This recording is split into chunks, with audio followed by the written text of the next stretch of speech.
पिछले वीडियो में हम लोगों ने देखा था पेमेंट नहीं हो पा रही थी, पेमेंट होने में समस्या हो रही थी, लेकिन इस बार हम लोग देखेंगे कंप्लीट प्रोसेस कैसे हम लोगों को अप्लाई करना है ऑनलाइन, कैसे फॉर्म फिल करना है स्टेप बाय स्टेप, और डॉक्यूमेंट किस प्रकार से अपलोड करना है, कौन सा फॉर्मेट होना चाहिए, कितने केबी का होना चाहिए, सारी प्रोसेस हम लोग एकदम से देखेंगे ब्रीफली। तो चलिए हम लोग स्टार्ट करते हैं। स्टेप 1 में सबसे पहले हमें आना है UPPRB पे। आने के बाद यहाँ पर आपको कुछ इस प्रकार का इंटरफेस देखने को मिलेगा। अब आपको यहाँ से अप्लाई ऑनलाइन पे क्लिक करना है। सारी डेट्स आपको यहाँ पे देखने को मिल जाएंगी। हम लोग अप्लाई ऑनलाइन पे क्लिक करते हैं। हम लोग एक नए पेज पे आ जाएंगे। यहाँ से हमें सबसे पहले पर्सनल डिटेल फिल करनी है। पर्सनल डिटेल में नंबर 1 पे आता है। सबसे पहले हमें एप्लीकेंट का फर्स्ट नेम देना होगा, जो भी आपका फर्स्ट नेम हो। मैं एक सैंपल के तौर पर नाम दे रहा हूँ, आपको अपना एक्चुअल डाटा फिल करना है। इसके बाद आपको यहाँ पर लास्ट नेम देना है, जो भी हो आपका लास्ट नेम यहाँ पर देंगे एप्लीकेंट का। अब इसके बाद आपको दोनों नाम एक साथ फिल करना है। यहाँ पे पूरा नाम करना होगा, जो भी आपने दोनों में लिखा है दोनों को एक साथ करके यहाँ पर लिख देंगे, ये आपका पूरा नाम हो जाएगा। इसके बाद आपको date of birth calendar open करेंगे। कैलेंडर से आप यहाँ से सेलेक्ट कर लेंगे जो भी डेट ऑफ बर्थ आपकी हो। पिता का नाम, माता का नाम यहाँ पर आपको फिल करना है। इसके बाद आपके सामने जेंडर का ऑप्शन आएगा, यहाँ से आपको जेंडर सेलेक्ट करना है, जो भी है मेल फीमेल। मोबाइल नंबर आपको यहाँ पर दे देना है। यहाँ पर भी वही मोबाइल नंबर फिल करके कंफर्म कर देंगे। मोबाइल नंबर आपका एक्टिव होना चाहिए, जो चल रहा हो इस समय।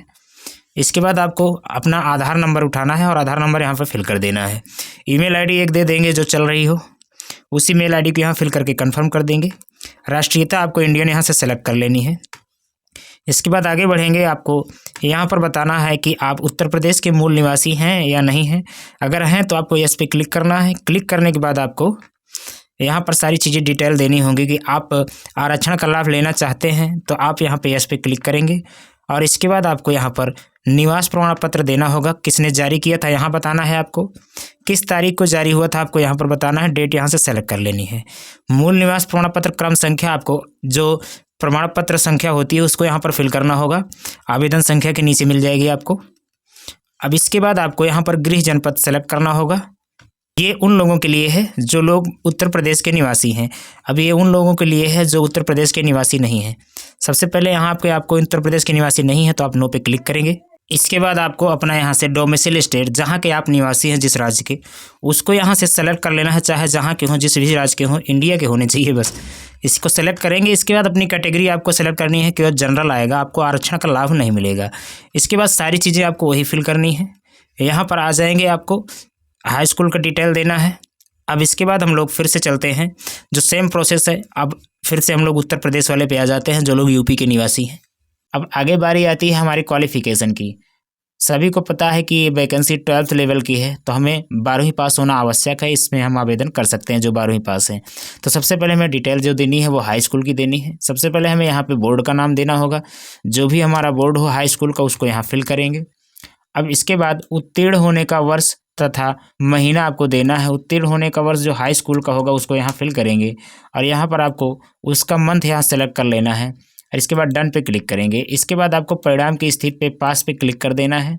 रोल नंबर आपको यहाँ फिल कर देना है, और आपको सर्टिफिकेट नंबर या फिर मार्कशीट का सीरियल नंबर जो भी आप देना चाहें यहाँ पे दे सकते हैं। आपको दोनों मिल जाएगा मार्कशीट में। हाई स्कूल की मार्कशीट में ऊपर आपको सीरियल नंबर मिल जाएगा, और प्रमाण पत्र क्रमांक आपको बाएं साइड में आपको देखने को मिल जाएगा। अब इसके बाद आपको इंटर का डिटेल यहाँ पर देना है। यहाँ पे फिर से हमें बोर्ड का नाम देना होगा, सब कुछ सावधानी से भरना है। और इसके बाद आपको यहाँ पर मंथ और ईयर सेलेक्ट करना है, किस सन में आपने पास किया था यहाँ पर आप सेलेक्ट कर लेंगे। और इसके बाद आपको आगे डन पे क्लिक करना है। इसके बाद फिर से आपको पास पे क्लिक करना है, यहाँ पे फिर से रोल नंबर देना है, और आपको सीरियल नंबर या फिर प्रमाण पत्र क्रमांक देना है। अब आगे बढ़ेंगे। आपको प्रेफरेंशियल क्वालिफिकेशन यहाँ पे देना है 22 नंबर पे।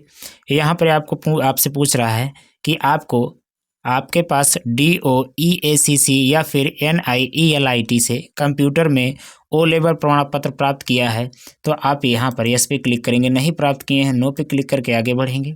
क्या आपने 2 साल की न्यूनतम अवधि के लिए प्रादेशिक सेना में काम किया है, टेरिटोरियल आर्मी के लिए काम किया है, तो आप यस पे क्लिक करेंगे। नहीं तो फिर से नो पे क्लिक करेंगे। आपके पास राष्ट्रीय कैडेट कोर B प्रमाण पत्र प्राप्त किया है, NCC में आपके पास अगर B सर्टिफिकेट है तो आप यस पे क्लिक करें, नहीं है तो आप नो पे क्लिक करके आगे बढ़ेंगे। अब इसके बाद अगला स्टेप हमारा आता है एड्रेस के लिए सबसे पहले हमें करेस्पॉन्डेंस एड्रेस यहाँ पर फिल करना होगा। जो भी आपका एड्रेस हो बारी बारी से फिल करेंगे। इसके बाद आपको यहाँ पर आना है, आपको अपना स्टेट सेलेक्ट करना है, जिस स्टेट के आप निवासी हैं। इसके बाद आपको अपना यहाँ पर डिस्ट्रिक्ट सेलेक्ट कर लेना है और इसके बाद आप पिन कोड यहाँ पे फिल करेंगे, जो भी आपका पिन कोड लगता हो। पिन कोड फिल करने के बाद आपको यहाँ पर आना है, यहाँ पर स्थायी पता यानी परमानेंट एड्रेस देना है। अगर आपका करेस्पॉन्डेंस एड्रेस और परमानेंट एड्रेस दोनों सेम है तो आप यहाँ पर ब्लू टिक देंगे, ये ऑटो फिल हो जाएगा। अगर आपका डिफरेंट है तो आपको ब्लू टिक नहीं देना है, आपको मैनुअली फिल करना होगा बारी बारी से। इसके बाद आपको नीचे देख रहे होंगे लिखा है प्रीव्यू एंड सबमिट, इसी पे आपको क्लिक कर देना है। इसके बाद आपके फॉर्म का कंफर्मेशन स्टेज खुल के आएगा। यहाँ से आपको स्क्रॉल करके नीचे आ जाना है। यहाँ आपको डिक्लेरेशन देनी है, सभी पे आपको ब्लू टिक देना है बारी बारी से। जितने भी बॉक्स आपको दिख रहे हैं सब पे आप ब्लू टिक दे देंगे बारी बारी से। इसके बाद आपको यहाँ पर सबमिट एंड नेक्स्ट जहाँ पे लिखा है OTP एक्टिवेशन पे क्लिक करना है। अब इसके बाद आपके सामने कुछ इस प्रकार से लिख के आ जाएगा, आपका रजिस्ट्रेशन नंबर यहाँ पे लिखा होगा। इसके बाद आपको यहाँ पर एक्टिवेट थ्रू OTP पे क्लिक करना है। इसके बाद आपको यहाँ पर अपना रजिस्ट्रेशन नंबर फिल करना होगा और इसके बाद डेट ऑफ बर्थ फिल करनी होगी और इसके बाद आपके मोबाइल पर OTP जो गया उसको यहाँ फिल करेंगे, कैप्चा कोड फिल करके एक्टिवेट पे क्लिक करेंगे। यहाँ पर लिख के आ जाएगी रजिस्ट्रेशन इज एक्टिवेटेड। अब आपका रजिस्ट्रेशन एक्टिवेट हो चुका है, यहाँ से ओके पर क्लिक करेंगे। ओके पर क्लिक करने के बाद आपको फिर से एक बार लॉगिन करना होगा। लॉगिन करने के लिए आपको रजिस्ट्रेशन नंबर फिर से फिल करना होगा, date of birth, captcha code और लॉगिन पर क्लिक करेंगे। अब जैसे हम लोग लॉगिन पर क्लिक करेंगे हमें पेमेंट करने के लिए बोला जाएगा। यहाँ पर आप देख सकते हैं सबका पेमेंट 400 रुपये है, तो सबको पेमेंट करना होगा। इसके बाद ही हम लोग आगे बढ़ सकते हैं, इसलिए सबसे पहले हमें पेमेंट करना है। यहाँ पर लिखा है यदि आपने पहले ही भुगतान कर लिया है और आपकी भुगतान की स्थिति अभी भी लंबित है तो कृपया भुगतान सत्यापन के लिए 2 दिनों की प्रतीक्षा करें। अगर आपने पेमेंट कर दिया है और आपका भुगतान अभी भी लंबित है तो 2 दिन प्रतीक्षा आपको कम से कम करनी है। और जो लोग नहीं किए हैं पेमेंट, यहाँ से पे नाउ पर क्लिक करेंगे। अब आप जैसे ही पे नाउ पर क्लिक करेंगे आपके सामने पेमेंट का पेज खुलकर आ जाएगा। पेमेंट करने के लिए आपको 2 ऑप्शन मिलेंगे, UPI और इंटरनेट बैंकिंग। आप UPI से करना चाहते हैं फिर इंटरनेट बैंकिंग से, जिससे भी करना चाहते हैं कर सकते हैं। इसके लिए आपको अगर UPI से करना है तो UPI पे क्लिक करना है। इसके बाद आप QR कोड या फिर UPI ID दोनों से कर सकते हैं। हम QR कोड से करना चाहते हैं तो हमें यहाँ पर क्लिक करना है और इसके बाद पे नाउ पर क्लिक कर देना है। अब हमारे सामने QR कोड आ गया है, इसको स्कैन करके हमें पेमेंट कर देनी है।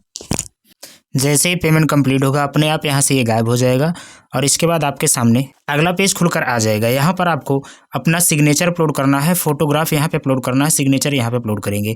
सबका साइज आप देख सकते हैं 20 से 50 KB है और सारी चीज़ें आपको JPG या फिर PNG फॉर्मेट में अपलोड करनी है।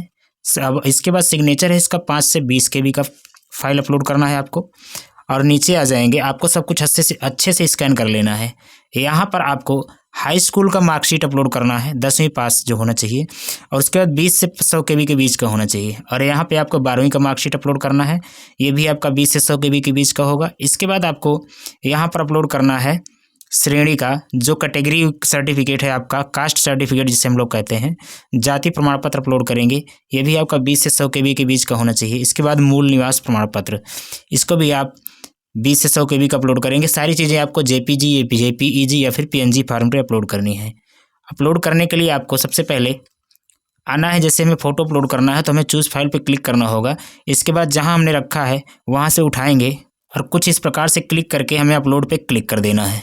अब जैसे ही हमारा अपलोड हो जाएगा हम लोग ओके पर क्लिक कर देंगे तो हमारे सामने लिख कर आ जाएगा। इसी प्रकार से हमें सारी चीज़ें अपलोड कर देनी है। इसके बाद सब कुछ अपलोड हो गया, इसके बाद हम लोग फॉर्म सबमिशन एंड नेक्स्ट पे क्लिक करेंगे। पे देख सकते हैं आप ब्लू टिक लग चुका है। अब आपके सामने ऐसा इंटरफेस लिख के आएगा। यहाँ पे आपका रजिस्ट्रेशन नंबर होगा, यहाँ पे आपका नाम होगा, यहाँ पर लिखा है you have successfully completed your application. अब आपको प्रिंट एप्लीकेशन पे एक बार क्लिक कर देना है, फिर आपका फाइनल सबमिट हो जाएगा। तो यहाँ से आपको प्रिंट भी निकाल लेना है। प्रिंट पे क्लिक करेंगे, आपके सामने आपका प्रिंट आउट निकल कर कुछ इस प्रकार से आ जाएगा, विद QR कोड आएगा और इसके बाद आपका फॉर्म फाइनली सबमिट हो जाएगा। तो इस प्रकार से आप उत्तर प्रदेश पुलिस में ऑनलाइन आवेदन कर सकते हैं। जिसको भी जानकारी समझ में ना आई हो वो कमेंट बॉक्स में कमेंट करके पूछ सकता है। बाकी के लिए धन्यवाद। फिर से मिलेंगे एक नई जानकारी के साथ।